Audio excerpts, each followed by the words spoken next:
everybody. So I'm really, really excited. We are here to talk about one of my most anticipated movies of 2017. We're talking about The Breadwinner, as new animated indie film that is going to be released this Friday. And my friend Conrado is here to talk about it. He definitely is. I am right here, ready to talk. Yes, we've had some really good podcasts in the past you want to check out. And I'm just really excited to talk about this independent animated film, which has been the strength of this year, because the mainstream animated films have been okay to not very good, and but the indie animated films have been really wonderful, the anime, in my opinion. And so I was really looking forward to this one. And so what was your just sort of base overall response to watching this film, The Breadwinner? I liked it quite a bit. I have actually not kept up with animation as much as I would like this year, but I would say this is definitely a very good movie, and I imagine in the top tier of animation for this year. Yeah. There are a couple things in it that I have questions about. I don't think I have any major reservations, but things that maybe we can talk about and see what we think about certain details. Yes. So we'll talk about the pros and the cons. And part of the reason why I was so excited about this movie is because of its pedigree for me. It is the third film released by a studio called Cartoon Salon. And they are really an unsung hero in the animation field right now. They're out of Ireland, and they have made 2 films that have gotten Academy Award nominations, and that I think are quite spectacular. Particularly, they did The Secret of the Kells, and they did Song of the Sea. And I think Secret of the Kells is a good movie, but I love Song of the Sea. It's almost... I debate. I have this continuing debate in my head about whether I like it better than Inside Out, which is huge praise for me. Oh, wow, yeah. But I just love it. It really, it's something I highly recommend. I know you said you hadn't seen it, but something I really recommend. It really spoke to me emotionally, and it's so beautiful. And so now they have this movie, The Breadwinner, and so they're really knocking it out of the park, all of their films, in my opinion. Yes. Yeah, like you said, I haven't really seen Song of the Sea, though I regret it because I've only heard great things about it. And The Secret of Kells, which I have seen, is also a pretty good movie. And it's, I think the common thread in their movies, at the very least, is that they're like gorgeous. They're beautiful, beautiful animation, 2D animation. And they're, like you say, they are really one of the most interesting studios working in animation today. I would agree with that 100%. Yeah. Exciting, because the director, Nora Twomey, I guess is how you say her name. So she is actually a co-founder with Tom Moore of Cartoon Salon, and it's pretty amazing. There's not that many female directors in animation, and so not only to be a director, but also to be a founder of the studio is pretty cool. Yes, and this is, I think she co-directed The Secret of Kells, and this is her first movie all by herself, right? Correct. Yeah, and she does a great job. I think it's a pretty impressive movie. Mm-hmm. Yeah, I think so, and it's cool to see that they can get out of that sort of Celtic inspired film. I mean, I guess that's Tom Moore's sort of wheelhouse that he does, but it's cool to see the studio can do, totally different style of, setting and everything. And but yeah, she's a pretty impressive woman, I think. What movie is about a girl in Afghanistan, and she is so we're going to try to keep this somewhat spoiler free, but like we're going to say a little bit. You can't talk about it without saying a little bit. So, But anyway, she's from an Afghani family. This is during the Taliban's rule. And her father gets arrested, and she, as a daughter, has to pretend to be a boy in order to get basic food and supplies for her family. And so that's the basic structure of the story. And it's based on a novel by Deborah Ellis, and Mhm. it's a very loose adaptation of said novel. So, Yeah, so Rachel, you have actually read the novel, which I hadn't read, yes. and I actually didn't know it was based on a novel until basically the closing credits of the Yeah. movie. Yeah, like I So, said, it's a loose yeah. adaptation. There's a lot that's not in the movie, that's in the book, but it's interesting. What do you think of this? Just this basic premise of this idea of this girl having to sort of pretend to be a man in Afghanistan as the base Yeah. story. Well, on the one hand, it's a familiar premise, right? Because Mm-hmm. I think the idea of a woman dressing up as a man to get ahead, we have seen before, and it's Sure, sort of like one of those archetypical stories that comes again and again in culture. You know, we have that's true. obviously Mulan, and then you have like Shakespeare, something like Twelfth Night, and that sort of thing. So I think this is one of those stories in which you take this sort of familiar premise and then apply it to a very specific time and place, Mm-hmm. which I think they do quite well in the movie, right? Um, I think its depiction of Afghanistan during the Taliban rule is fairly nuanced and detailed. I mean, I'm not an expert on that sort of thing, but as far as I'm Mm-hmm. concerned, I thought it rang uh, pretty much truthful to me. Mm-hmm. The question that I have about it is more on the side of um, I just have this sort of struggle with movies that are about very, you know, serious sort of world problems. There's always a question of tone and how you're going to handle it. And this being an animated movie,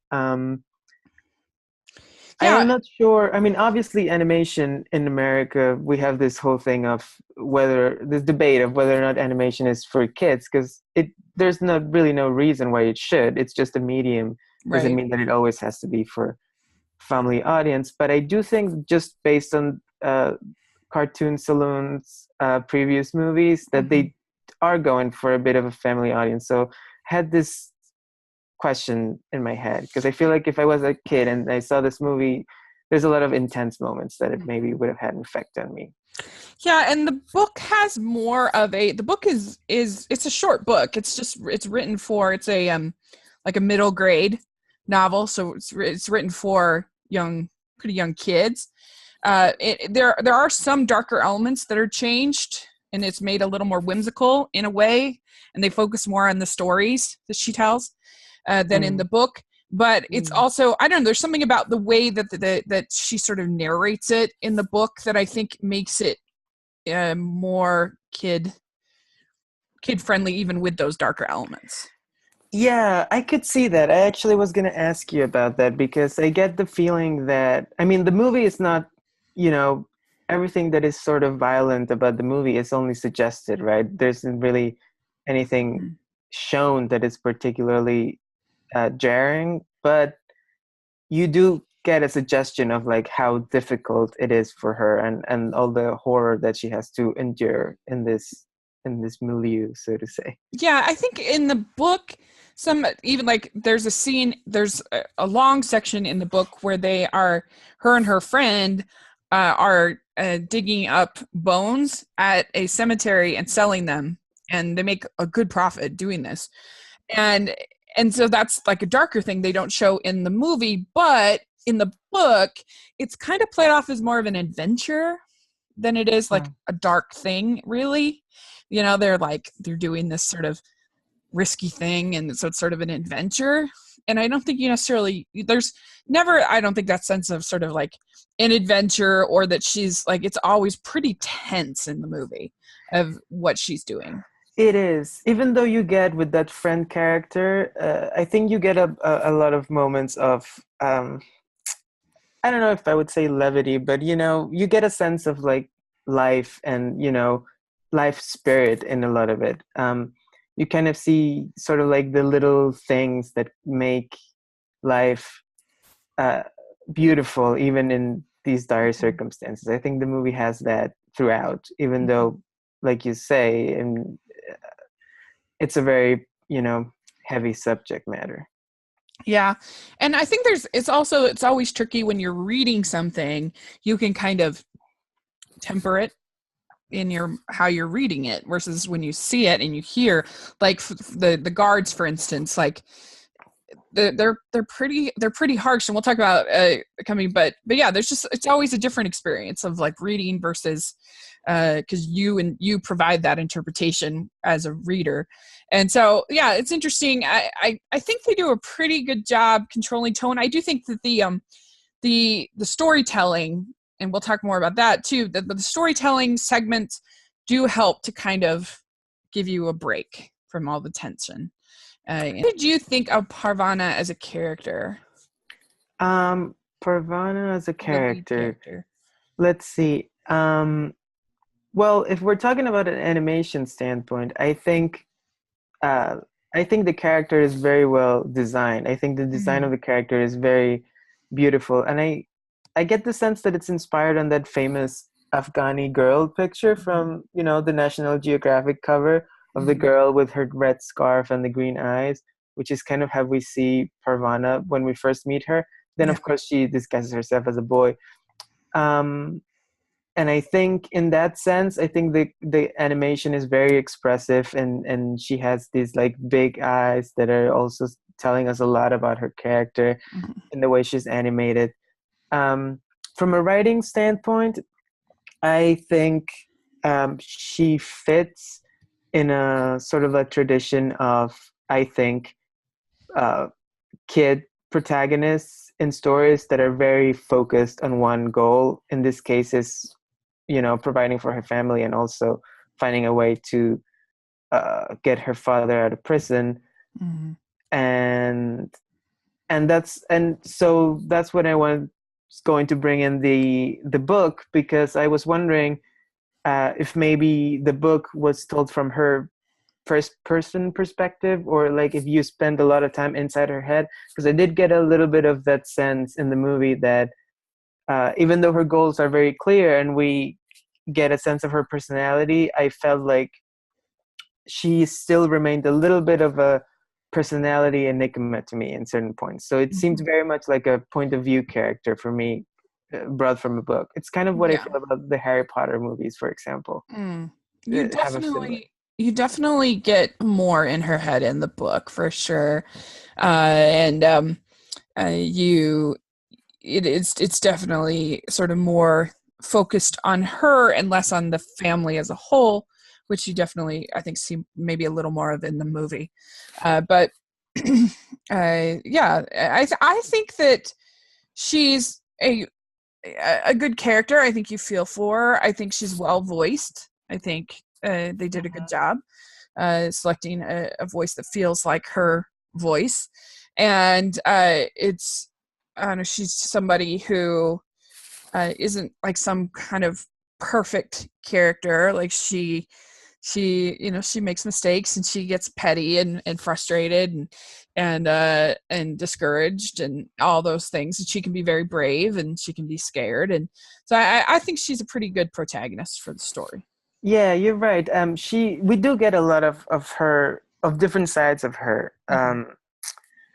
Especially towards the beginning, right? I think of the moment when the sister asks her to bring water to the house and she doesn't like to do it, but she does it anyway. That Mm-hmm. rang very true to me, and it Yeah. felt like what a girl of her age, uh, how she would react to having to provide for her family. Um, so I thought that was an interesting tension, and I do feel that maybe we lose a little bit of that as the movie goes along, which Mm-hmm. makes sense because things get more tense and she's more focused on her mission as things go on, right? Yeah. um I don't know, I just got the feeling that maybe I wanted a little bit more of that personality to linger throughout, but even then it's not, you know I agree with you. I think A she's deal breaker. overall a very good character, and Mm-hmm. also like an interesting, role model. And Yeah. yeah, and obviously every time we have a strong, like, dimensional female lead, I I think that's always great. Yeah. Yeah, I think so. And so it's interesting because she, on the surface, is not the most like whimsical character, but she tells all of these stories. And so, what did you think of these fantasy sequences that the movie has? And uh, do you think of them in the movie? And what did you think the movie was trying to say with them? Yeah, those are good questions. So basically, just to let the listeners know a little bit, throughout the movie, Parvana is asked by different characters to tell a story, and she tells little bits of the story as the movie goes on. So it's kind Mhm. of, I think the story is used as a bit of a palate cleanser in a way, because it's a pretty heavy movie. So I can Yeah. understand why the directors and writers would have wanted to find some sort of levity. And I think the story structure is a clear way to do that. Um, about the stories themselves and their purpose, I think, first of all, I think that the animation is beautiful. Yeah. um, it's this sort of, it's kind of like a paper animation, right? Mhm. That's kind of what it looks like two-dimensional paper sort of characters Yeah. moving around. um, it is Yeah. quite beautiful. Yeah, they use a software called TV Paint. It's called. It's a, and it gives it kind of a hand drawn, even a paper mache look at times, and but it's got that 2D thing, which is so refreshing. With all these animated films the mainstream animated films that look the same. They all look the Yeah, same. it So almost feels like shadow puppetry in some ways, the way the yeah, characters move in that section. I think it's very impressive and very beautiful to watch. yeah, I agree, and about this it's about this boy who stands up to the Elephant King, sort of the story, and that continues throughout the thing. And I think there's trying to, I think, say sort of the power of storytelling to sort of escape all these horrible things that are happening into this family and to her, and everything, and how it can give you courage. And so I it's certainly not a it's certainly, I'm glad they're in the movie because it's so beautiful, and I enjoy them. But I do think that they maybe used a tiny too much of them. They could have, if I was going to say a downside is, it can be a little distracting from the whole narrative because it's so different than everything else that's in the movie. But it's so beautiful that I don't really mind it that much because I love animation. And so I don't know. I guess I can see why some people would say it's a distraction because it is a little bit, but it's a lovely distraction. I guess, does that make sense? Yeah, I think we're pretty much in the same boat about these story interludes.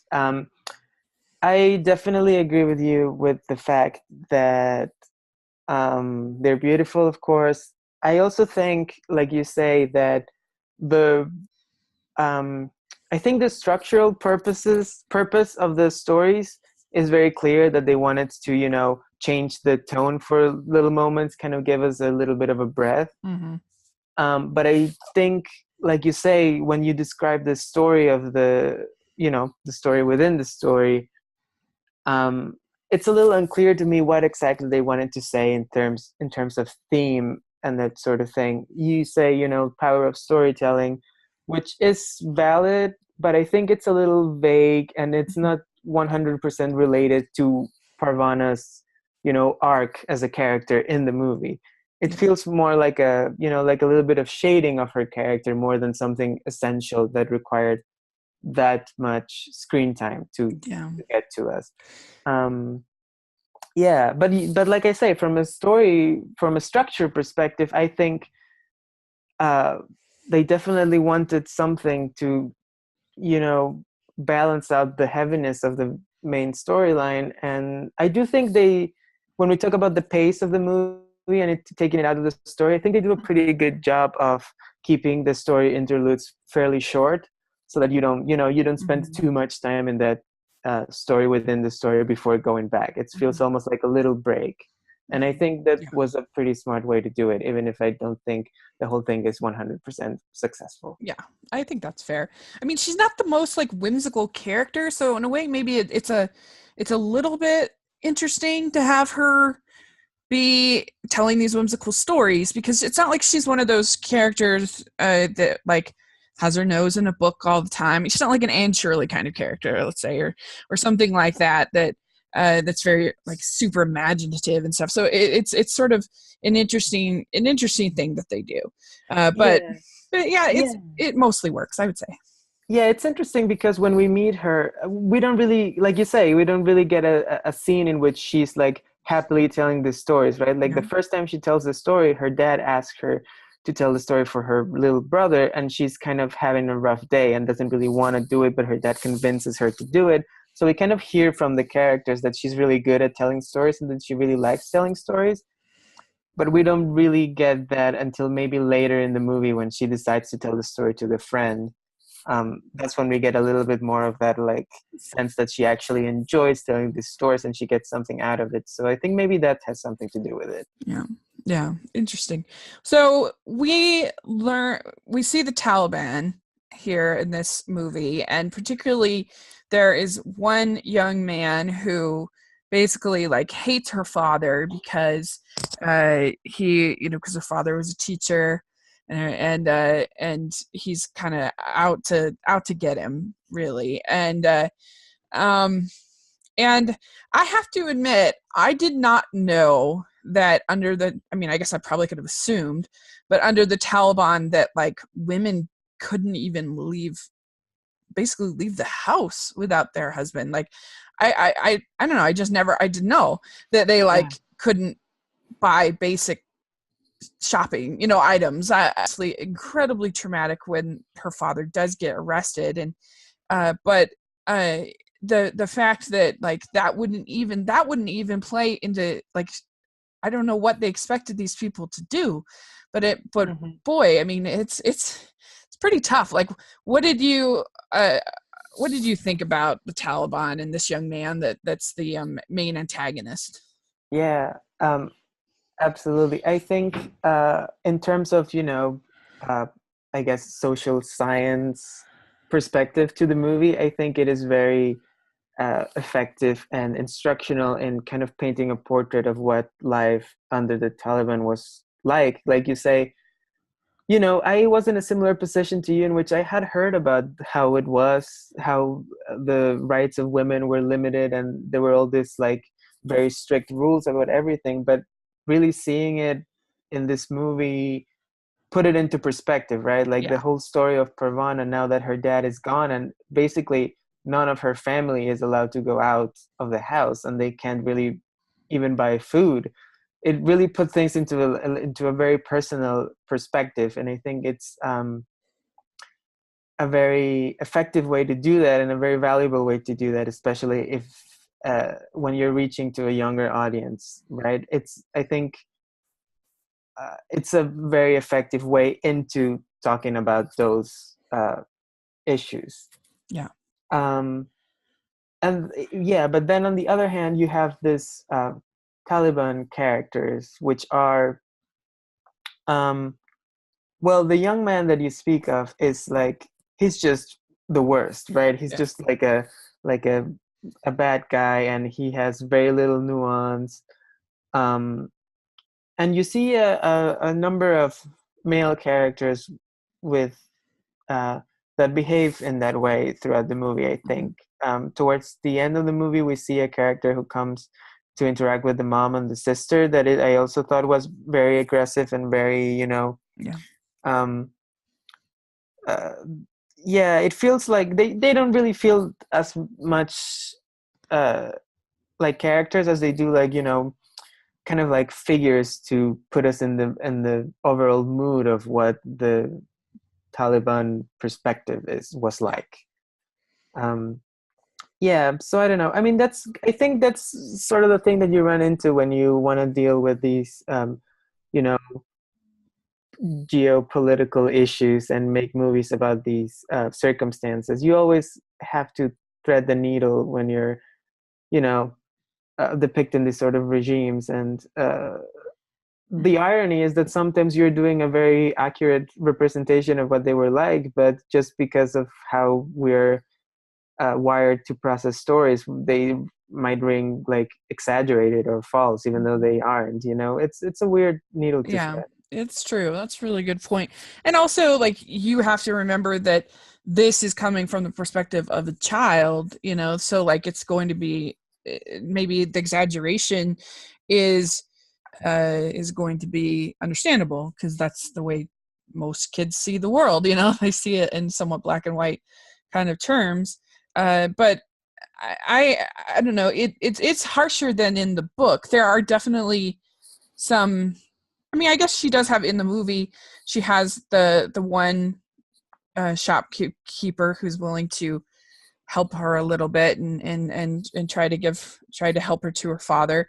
There are some Hmm. men that are helpful and kind, but Yeah, and there's obviously the guy. There's one important character that she interacts with, who ends up helping her get her father, and I think he's supposed to be like an officer of some sort, right? That was a little unclear to me. yeah, I'm talking about the older guy who gives her a letter, and then he kind of she kind of teaches him how to read, and then yeah, yeah, yeah. yeah, he was an interesting character, I thought. Hmm. Yeah, he was interesting. I kind of forgot about him, but you're right. And that is he the one that tells her to go talk to his cousin, or is that? Yeah, yeah, that's him. Okay, okay, yeah. I was thinking, am I getting my people confused? No, that's the one. Yeah, And yeah, and he's the one who brings a letter for yeah, Parvana to translate. Like, one of the things that she does in order to get money for her family is to hmm, read letters and yeah, write letters for people who don't know how to write and read. And I think that scene with the letter was one of my favorite scenes in the movie. I thought that was yeah, very moving, the way they handle that whole thing. It's the letter that has bad news in it, let's say. yeah, Not like spoil too much, but it's a pretty moving scene, I yeah. thought. That is a good scene. That is good. Yeah, that's true. And I think that I guess maybe they could have made the young man just a little softer, but like I think I mean what he's doing is a pretty horrible thing, and so like it kind of makes sense. I mean, he's taking their father away and for doing like for being a teacher basically, and I don't know. So it's a Yeah. harsh thing that he's doing. So it kind of Um, makes sense that he's harsh, I guess. yeah, I mean, I think there's definitely room to have a version of this story in which you can present that character as a little bit more nuanced, or, Uh-huh. you know, um, but this wasn't it. And, Yeah. you do get other nuanced characters, and I think, I'm a little unsure about this, but I do think there is some sort of value in showing someone who has bought 100% into the regime and the mentality, and Yeah. is like, on the other side completely. Yeah. Even if it is a little hard to watch, the sort of things that he does and the other soldiers do during the movie. Yeah. Yeah. Agreed. This is a survival story at its core about sort of human survival and this Mm. family. Um, I guess it is. I guess it is. Yeah, survival. I would say resilience. It's Uh-huh. really a story about, finding a creative way to get out of a terrible situation and just like keep going. Um, it makes me think, for example, of the friend character, who is someone who is very resourceful, and it has found a lot of coping mechanisms and ways to figure out a way to keep going, even though she's also in a pretty bad situation. And we get the sense that her situation at home with her dad is pretty bad.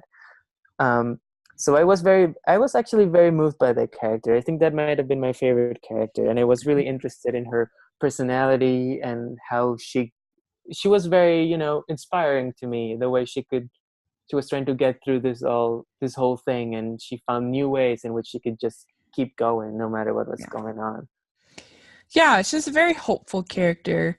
And I think that the overall, in the end, the overall message of this movie is hope, is and never giving up, and having hope even in the toughest times. And her sister is an interesting character. Her basically ends up having to be kind of married off as like the family's like last sort of survival tactic, Yeah. which is such a weird thing for us to think about, on so many levels. But that's their desperation hope, is that like she can, the mother writes, like, please basically like marry my daughter and save our family, kind of a thing. Yeah, and I think I agree with you. I think the sister character was very interesting and very well done, and especially in her relationship to Perwana. We see how they really interact like a big sister and a little sister at the Yeah. beginning of the movie, and then as the things uh, get worse and the plot happens, their relationship changes, and you see different sides of the relationship. um I think we could have had a little bit more of the sister, to be honest. Yeah. Even though, but that might be just because I'm like so interested in the character. I think she's a very interesting character, but Mm-hmm. yeah, but it's definitely an effective relationship and an effective character. I agree with you. Mm-hmm. Yeah. And like the ending with her kind of when they basically like reunite the way they do, I don't know, I think that's really good. And Yeah. yeah. And The ending is also, speaks to what you were saying about the theme of hope and resilience and that sort of thing, because I think it's a hopeful ending, but it's a little bit ambiguous in its hope, yeah, I think. Right? It's not like, that's true. I think it's an interesting ending for a movie that I think is gonna be seen by a lot of children. Like, I wonder what a child would make out of that ending. I'm just curious about that. I'm not saying that Yeah. it's a good or bad idea. It's like, it's definitely more complex in what it's Yeah. saying than most of the endings of the animated movies that we get. Yeah. Yeah, it really is. There's not a sense of necessarily like, I don't know. It's not like, say, Sound of Music, where they're climbing the mountain and there's this like, whatever, like Yeah. leaving the Nazis goodbye. It's not Hmm. that sense of sort of an ending. It's definitely more of like, there's still a lot of bad gonna happen to these characters coming down the road real soon. Yeah, yeah. You get the sense that there's still a lot to Yeah. go through for this family. Interesting, because her mother goes from being basically like bedridden in her grief, like she can't even like leave her bed, like she's just so devastated, to Mhm. like to being, I think, somewhat empowered by the end, and Um, yeah, yeah. That's also an interesting character arc that I would, if I when I see the movie a second time, maybe I can yeah, uh pay a little bit more attention to the mother. She's an interesting character that I yeah, she didn't is. fully track the first time, but I think maybe, second or third Yeah, viewing might reveal more about that, what exactly happens with her. yeah. It is a film with, I think, a lot of layers, and I would definitely, I think it's one that you could watch with kids. I say there's certain movies to me as far as family films that I think are, I call them Sunday films, that Mm-hmm. like I think are great for, because Sunday at least in my house, you have time to like sit and talk, and time to really absorb things, as opposed to like a Friday night movie. To me is more of like a fun, silly movie. Anyway, I have these Oh, I like that. That's an interesting organization of movie time. That's really cool, actually. yeah. Say, maybe for a little bit older kids, like I would by ear, depending on what your kid is like. Yeah. I could imagine there's some pretty intense things. I was a pretty sensible child, so I think, before I was like Depends. 7 or 8, I probably would have had a very strong and maybe like a little heavy reaction to this movie, for Mhm. example. Like, you know, Yeah. um, but it's definitely worth it if you think that your kid can handle like a complex conversation of this Yeah. sort. I think it's definitely worth it. Just really enjoyed this movie. It was one, like I said, I was eagerly anticipating. and I think pretty much lived up to my expectations. It's not perfect, but I think the main thing is maybe just some of that transitioning from the main flaw I see with it, I guess, is some of the transitioning from the fantasy sequences to the narrative maybe is a little clunky, but I still just really enjoyed the film. So Yeah, I agree. I think it's a very good movie for what it's trying to do. And I think, even though I agree with you that it has flaws, I think it's an interesting enough movie that it's even worth talking about those flaws and what they say about the movie and how people react to them. So yeah, I think it's a very worthwhile movie. And before we wrap up, I also think to get in the mind a little bit of animation aficionado. I think I would say, well, we said it before, Cartoon Salon, known for their beautiful movies, beautiful 2D animation. This movie is very beautiful. I think in particular, well, the stories, the story within the story, like we said, it's beautiful on its own, but I think the main part of the story is also quite beautifully animated. yeah, that's And true. I was particularly impressed by the ways they use lighting and lights in the movie. I think I really can't think of a movie, maybe some of the Leica movies that have used light in such a specific way to, all kinds of different types of light, like just like, and it's not just like difference between candlelight and sunlight, but like when it's morning, it's the light is like very stark and bright and white, and then when it's in the evening, it's all very warm. So I think there's a lot going on with the lighting in the movie, and it makes it look absolutely gorgeous.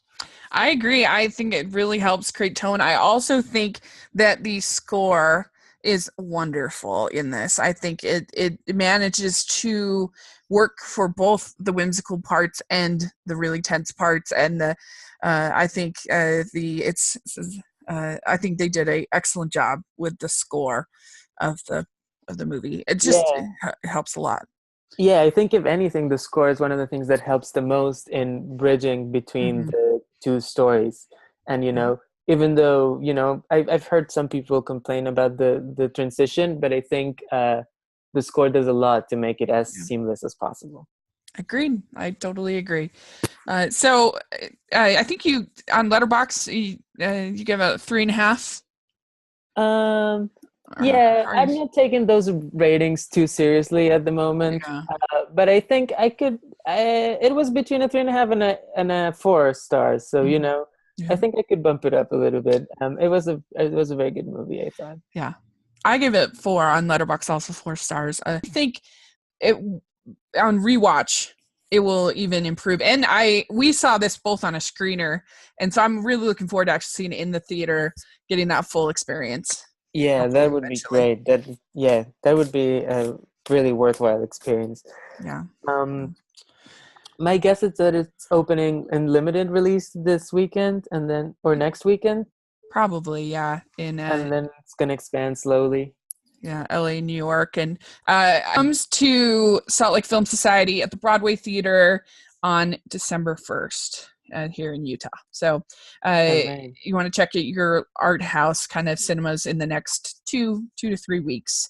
You'll probably be seeing it. So seems like it's already playing here in New York and probably in LA. If not now, probably next week. And then, by December, you'll probably get it wherever you are. Yeah, and I think it's definitely worth checking out. It's not one of those, like, there's some indie films that I know, like, are not that aren't all that accessible, but I really like them. Like I really loved The Girl Without Hands, but that came out this year. But that I admit that is not going to be an animated film for everybody. But I think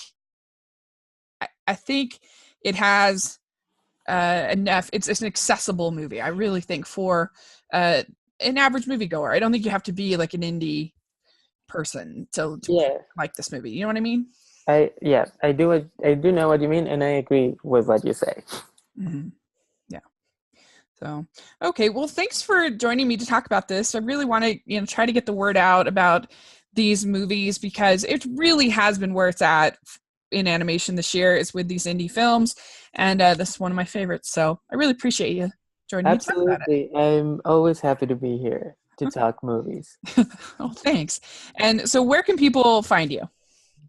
People can find me on Twitter. That would be at Coco Hits New York. And they can also find me at my blog, cocohitsnewyork.wordpress.com, where I try to post reviews as much as possible. I just posted one for 3 Billboards Outside Ebbing, Missouri. And I am trying to write something about the SpongeBob SquarePants musical that I just saw a Ah, preview of here in New York. And it was, I gotta tell you, it was very interesting. I yeah, think, yeah, I think it was a good time, and I think it has a very interesting message. So interesting. I'm seeing if I can bring myself to write something about it and put it in the blog. Cool. I can't wait to read that. That'll be really fun. So yeah, you can find me. My blog is 54 Disney Reviews. I'm at Smiling LDS Girl on social media, and we are now on iTunes at Rachel's Reviews. So I'm kind of all over the place, but you want to check that Wonderful. out. And so yeah, I just posted my response on my blog to the list of Oscar eligible animated films that they post. 26 films. I have to say, pretty proud of the fact I've seen 19 of those 26 films. That And is love. so I got to Yeah, I'm knock not out doing those. it well. I got to knock out those 7 remaining. But anyway, Breadwinner is certainly on there. So yeah, you want to check that out on the blog. And so anyway, thanks so much for joining me, and we'll have to get together again soon. All right.